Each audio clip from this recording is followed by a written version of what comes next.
ধরনের গান লেখা আছে, অনেক ধারার গান আছে। তো সবচেয়ে বেশি আমাকে টানে হচ্ছে তার বিচ্ছেদ অঙ্গের যে গানগুলো, ওটাকেই আমার মন প্রাণ একদম টেনে নেয়। তো সেই জায়গা থেকে আমি এই গানগুলো একটু গাইবার চেষ্টা করি। আসলে সময় খুব কম, এত কম সময়ে তো তাড়াহুড়ো করে কিছু হয় না, মানে গানও শোনানো যাচ্ছে না, কথাও বলা যাচ্ছে না। তো যাই হোক, কিরণবাবু আছেন আমাদের বাংলাদেশের ঢাকা ইউনিভার্সিটিতে, তো লোকসঙ্গীত বিভাগে উনি রয়েছেন।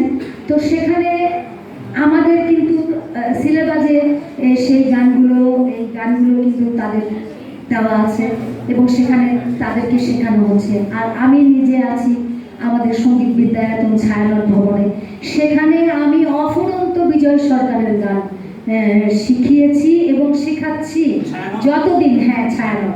তো যতদিন বেঁচে থাকবো আমার মনে হয় যে আমি এগুলো নিয়ে, আমাদের দুজনের ভিতরে এগুলো নিয়ে চর্চা হতেই থাকবে এবং আমরা সারা বিশ্বের দরবারে আমাদের লোক সংস্কৃতি যে কত বড় এবং কত বিশাল, তো সেই জিনিসগুলো আমরা সারা পৃথিবীতে ছড়িয়ে দিচ্ছি এবং আপনাদের আশীর্বাদে বহু দেশ বিদেশ আমাদের ঘোরার সৌভাগ্য হয়েছে।